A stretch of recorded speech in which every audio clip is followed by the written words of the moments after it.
Hello guys, welcome back to my channel. और मैं वापस आ गई हूँ आप लोगों के लिए एक और इन्फॉर्मेटिव वीडियो लेकर।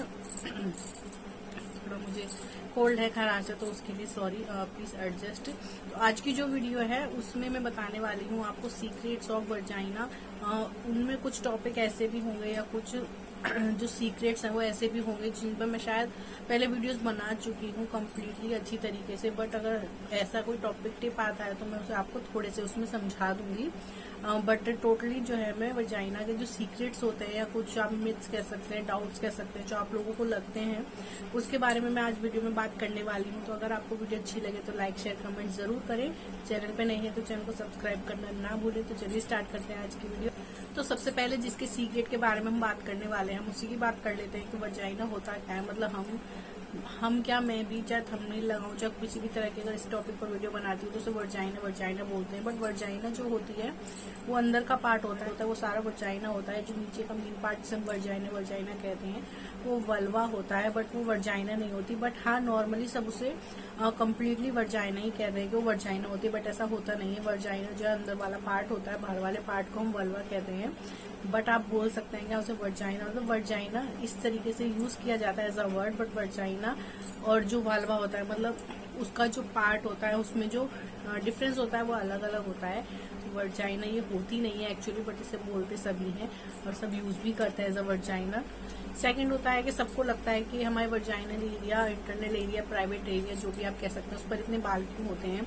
तो सबसे पहले तो हमारा शरीर है, एक ह्यूमन बॉडी है, हर जगह बाल होते हैं, कहीं कम होते हैं कहीं ज्यादा होते हैं, कुछ जगहों को छोड़कर। ये एक हार्मोन की वजह से होते हैं। मतलब बाल होना एक नॉर्मली एक नेचुरल प्रोसेस है कि हमारे पर बाल होते हैं। हमारी नाक में बाल होते हैं तो हमारी नाक में कुछ भी धूल कण वगैरह जाते हैं उनसे बचाव के लिए होते हैं। कान में छोटे छोटे बाल होते हैं। इसी तरीके से हमारे जो प्राइवेट पार्ट होता है उस पर जो बाल होते हैं वो भी इसीलिए होते हैं जिससे कि हमारा जो इंटरनल एरिया है, जो हमारा प्राइवेट पार्ट है, वो अच्छे, मतलब ज्यादा से ज्यादा डस्ट से, बैक्टीरिया से, इन सब से बच सके। बट बाल होने का मतलब ये नहीं है कि आपको उन बालों को खूब ग्रोथ करना है, अच्छे से रखना है। बाल होना अच्छी बात है, बट आप कोशिश करें। बहुत सी लड़कियां पार्लर वगैरह में जाती हैं, घर पर ही wax cream, hair removal cream, ये सब यूज करती है, जो कि आपको नहीं करना चाहिए।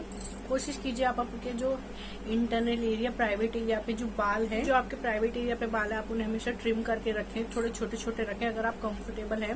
वैसे कंफर्टेबल ही होंगे होपफुली, क्योंकि ट्रिम करने से क्या होता है, छोटे छोटे बाल रहते हैं और वो हमारे वर्जाइनल एरिया को प्रोटेक्ट करते हैं बाहर के बैक्टीरिया, धूल कण, जो भी आप मतलब किसी भी चीज से उसे प्रोटेक्ट करते हैं। तो बाल होना बहुत जरूरी है और अगर आपको कंफर्टेबल है तो आप उन्हें ट्रिम कर सकते हैं। अदरवाइज बहुत से प्रोसेस होते हैं बालों को क्लीन शेव करने के, तो आप वो भी आजमा सकते हैं। बट बेस्ट थिंग यही है कि आप उसे ट्रिम करके रखें। थर्ड है कि हर वुमेन को, गर्ल्स को कितना ब्लड लॉस होता है पीरियड्स के दौरान।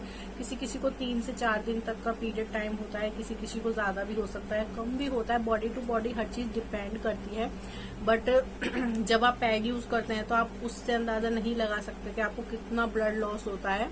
और ब्लड ऐसा दिखता है हमें कि बहुत सारा हमारा पैड यूज हो रहा है, हमारे पैड को बहुत सारा फील हो रहा है, तो आपको बहुत सारा ब्लड लॉस हो रहा है। बट ऐसा नहीं होता है, पूरे दिन में 1 या 2 चम्मच होता है। उसमें भी होता है कि पहले दिन हमें कम होता है, जो हमारे हैवी डेज होते हैं दूसरे तीसरे दिन तब हमें बहुत ज्यादा होता है। बट इतना ज्यादा नहीं होता, वो हमें फील होता है ऐसा। बट इस चीज को अगर आप एग्जैक्टली मेजर करें तो आपको मेंस्ट्रुअल कप यूज करना चाहिए, जो कि बहुत ही यूजफुल होता है। उससे आप ये भी देख सकते हैं कि आपका एक दिन में या एक इतने घंटों के अकॉर्डिंग कितना आपका ब्लड लॉस हो रहा है और आप उसे पता कर सकते हैं।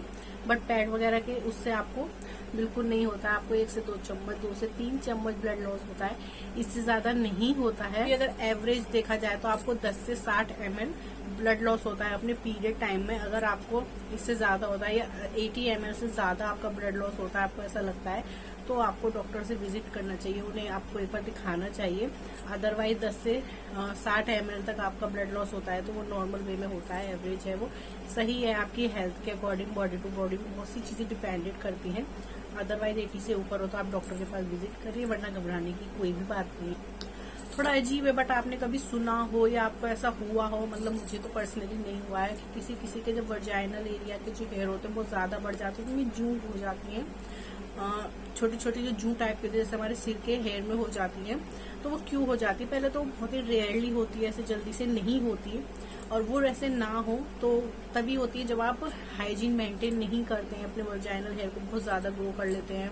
आप भी जानते हैं कि जब आप टॉयलेट जाते हैं या नहाते हैं, अगर अच्छे से पैड ड्राई नहीं करते, इन सब छोटी छोटी चीजों से आपके वर्जाइनल हेयर में बहुत से बैक्टीरिया बिल्डअप हो जाते हैं। हाइजीन जब मेंटेन नहीं होता, बैक्टीरिया बिल्डअप होते हैं और वो अगर ज्यादा हो जाए तो जैसे रैशेज, इचिंग, ये सब प्रॉब्लम हो सकती है। इनके साथ साथ ये प्रॉब्लम भी आपको फेस करनी पड़ सकती है कि आपके वर्जाइनल हेयर में जू हो जाए। बेशक वो रेयर है बट आपको हाइजीन मेंटेन करना बहुत जरूरी है। डेली नहाएं, अच्छे से ट्रिम करके क्लीन करके रखें अपने वर्जाइनल एरिया को, हमेशा पैड ड्राई करके कपड़े पहने। कभी भी ऐसा ना हो कि अच्छे से आपने ड्राई नहीं किया या गीले उस पर ही आप कपड़े पहन ले तो आपको इचिंग और रैशेस तो हो ही सकते हैं, साथ साथ आपको इन चीजों का भी सामना करना पड़ सकता है।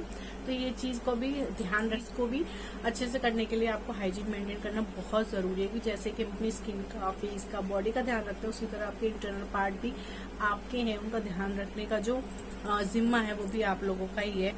बहुत बार लड़कियों को लगता है एज अ पीरियड भी, अगर पीरियड नहीं है तब भी कि हमारी वर्जाइना से बहुत ज्यादा स्मेल आ रही है, तो ऐसा कभी भी नहीं होता। इस टॉपिक पर भी मैं पहले वीडियो बना चुकी हूँ।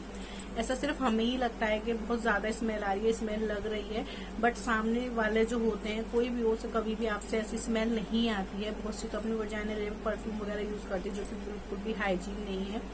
और आप भी अगर कभी फील करें तो सामने वाले से आपको भी किसी भी तरह की वर्जाइनल स्मेल नहीं आती है, चाहे पीरियड्स हो चाहे पीरियड्स ना हो। तो ये हमें खुद को ही ऐसा लगता है, क्योंकि अगर पीरियड्स हैं तो अगर हम ज्यादा हाइजीन मेंटेन नहीं करते विदाउट पीरियड्स, और पीरियड्स में भी अगर ज्यादा पैड वगैरह यूज करते हैं या ज्यादा टाइम हो जाता है, लॉन्ग टाइम हो जाता है, तो जब वो हवा से पैड के कांटेक्ट में आते तब उसमें थोड़ा सा स्मेली हो जाता है, बट वो सिर्फ हम तक सीमित रहती है, हमें ऐसा लगता है, बट सामने किसी को ऐसी स्मेल आती नहीं है। तो आप बेफिक्र रहिए, ऐसा कुछ भी नहीं होता है। इस डर से अपनी वर्जाइना पर कुछ भी आल बवाल आपको लगाने या यूज करने की जरूरत नहीं है। तो बिल्कुल भी स्मेली नहीं होता है आपका पीरियड का जो ब्लड होता है, तो आप बेफिक्र रह सकते हैं। लास्ट जो टिप है उस पर भी मैं अच्छे से पहले वीडियो बना चुकी हूँ, आप चाहे तो पीछे विजिट कर सकते हैं, मेरी वीडियो को देख सकते हैं, बट मैं आपको बता देती हूँ शॉर्ट टर्म के। बहुत सी जो मैन हो चाहे वुमेन हो, दोनों के लिए कि उन्हें लगता है कि फर्स्ट टाइम सेक्स में बहुत ज्यादा पेन होता है, बट ऐसा नहीं होता है। मैं पहले ही बता चुकी हूँ, फर्स्ट टाइम में हो सकता है, मैं बहुत ज्यादा की नहीं कह सकती है, बहुत ज्यादा ब्लीडिंग होती है ऐसा नहीं होता, थोड़ा बहुत कभी हो जाता है। और जो पेन होता है वो भी एक नॉर्मल वे में होता है कि आप कोई भी काम आप पहली बार करते हैं तो दिक्कत होती है। उसी तरह फर्स्ट टाइम अगर आप सेक्स करते हैं उसमें भी आपको थोड़ा बहुत पेन हो सकता है, बट वो धीरे धीरे टाइम के साथ कम हो जाता है, या आपको उसकी आदत हो जाती है, आप कुछ भी कह सकते हैं। बट बहुत ज्यादा पेन होना जो है सही नहीं है, और आपको धीरे धीरे अगर आप सेक्स करते आ रहे हैं उसके बाद भी आपको तो नहीं पेन होता है तो आप डॉक्टर से विजिट कर सकते हैं। बहुत ज्यादा ब्लीडिंग नहीं होती, कभी किसी रीजन की वजह से थोड़ी बहुत ब्लीडिंग हो जाती है, वो भी ऐसा कंपलसरी नहीं है कि इसकी वजह से आप डाउट करने लगे। थोड़ा बहुत पेन होना भी नॉर्मल होता है, और हमेशा से मैं कहती हूँ आपको लुब्रिकेंट जो है नेचुरली होना चाहिए, जिससे कि आपको पेन बहुत कम हो, आप धीरे धीरे अपनी सेक्स लाइफ को एंजॉय करें, स्पेशली जब आप फर्स्ट टाइम कर रहे हो। जल्दबाजी या एकदम हो जाता है ना कि मतलब इतने दिन हो गया, पहली बार की जो बात है, कभी कभी बहुत से लोग पे हावी हो जाती है ये चीजें, तो वो जल्दबाजी आपको नहीं करनी। जल्दबाजी की वजह से आपको भी दिक्कत हो सकती है और आपके पार्टनर को भी प्रॉब्लम हो सकती है। चीज को एंजॉय करें, धीरे धीरे करें, उसे अपने लिए एक मुसीबत ना बनाएं। तो कोशिश कीजिए धीरे धीरे सेक्स करें और पेन से दूर रहें। तो होपफुली ये जो भी वर्जाइना के टिप्स सीक्रेट्स मैंने आपको बताया आपको सही लगे होंगे, अच्छे लगे होंगे। आपको पता होगा तो भी अच्छी बात है, नहीं पता होगा तो आप दूसरों को भी शेयर कर सकते हैं, खुद भी इन चीजों को समझ सकते हैं। और भी किसी टॉपिक पर अगर आप वीडियो चाहते हैं तो मुझे कमेंट कर सकते हैं, मेल कर सकते हैं। मिलती हूँ आपसे नेक्स्ट वीडियो में, तब तक के लिए bye, take care and thanks for watching.